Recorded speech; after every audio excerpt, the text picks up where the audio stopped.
Episode number 790, Why So High? You're listening to the official BNI podcast with BNI founder and Chief Visionary Officer, Dr. Ivan Meisner. Stay tuned for networking and referral marketing tips from the man who's been called the father of modern networking, along with suggestions and insights into getting the most from your membership in the world's largest networking organization, BNI. Hello, everybody, and welcome back to the official BNI podcast. I'm Priscilla Rice, and I'm coming to you from Live Oak Recording Studio in Berkeley, California. And I'm joined on the phone today by the founder and the Chief Visionary Officer of BNI, Dr. Ivan Meisner. Hello, Ivan. How are you and where are you? I am in Southern California this week. My eldest daughter is having my first grandchild. I'm going to be a granddad. Oh, that's so great. And so I'm hanging out in Southern California so I can be there for her. I already bought it's going to be a boy. And I already bought him shirts that say, "Don't make me call grandpa."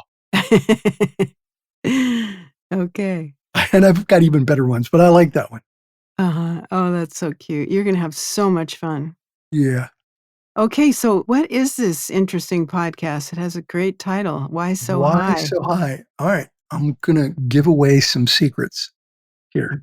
Okay. I mentioned that I am teaching leadership at Concordia, and this is one of the leadership secrets that I gave away when I was teaching the young men and women at Concordia University about leadership and about managing and working with people and inspiring and influencing. Leadership is really about influencing people.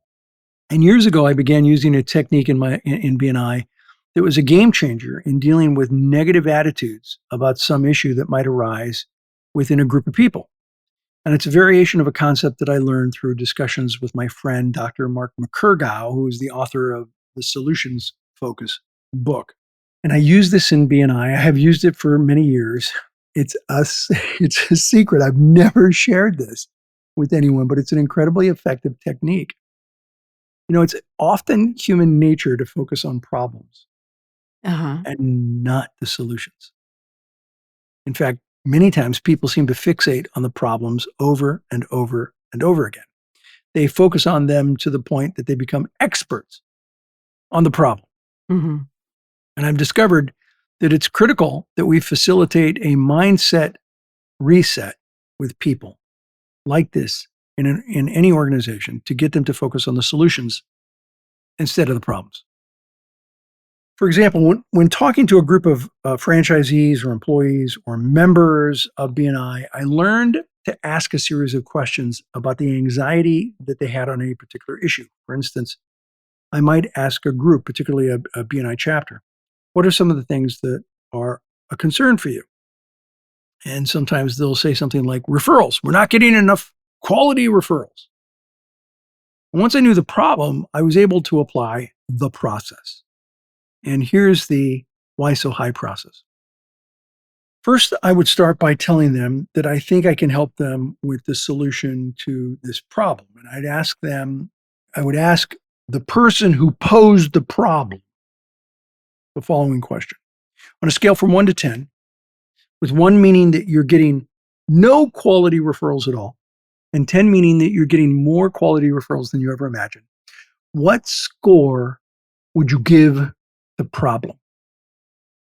All right, you with me so far? Mm-hmm. All right.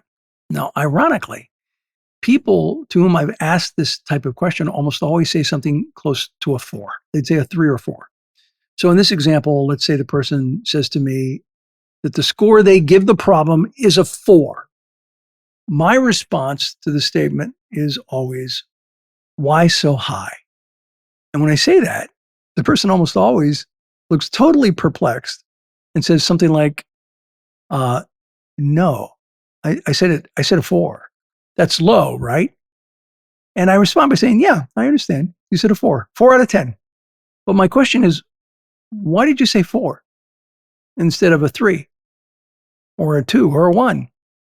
Name just one thing that made you give it a score of a 4 instead of something lower. They then offer one positive reason why they rank the problem a 4 instead of a lower number. Now, and this is really important, I go to someone else. I don't let the person with the complaint control the dialogue. Okay. This is such a powerful technique.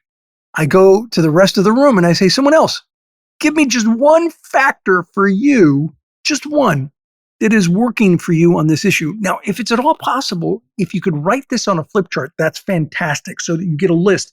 If you don't have a flip chart, write it down on a sheet of paper in front of you. Give me one factor that's working for you on this issue. Then someone else inevitably gives me another factor that, is a reason why it's a 4 and not a 3 or a 2 or a 1. And I repeat the procedure over and over again with different people. Each time I write down the answer, again, preferably on a flip chart, if not on a notepad in front of me. Ironically, Priscilla, I almost always have someone who says something like, well, actually, I don't think I'd give it a 4. I'd give it a higher score. I'd give it like a 7. And I say, great. Why so high?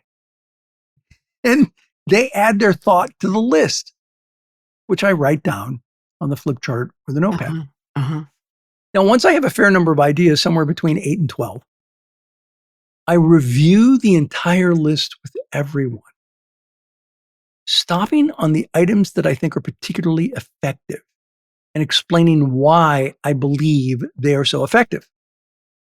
And at this point, I say something that surprises almost everyone. I say, actually, you guys, I don't think you need my help. I don't think you need my help. You already know what it takes to solve the problem.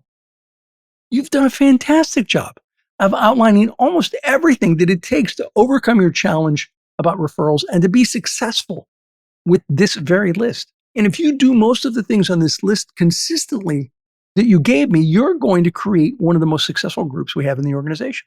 Then I promised to meet with their leadership team after the meeting, and I helped them triage the list to prioritize the topics in the order of importance for the group.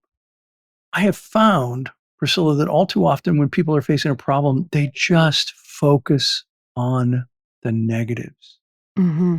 They continue to put their attention on what's not working instead of looking at what is working. The truth is, if we focus on the problems, we just find more problems.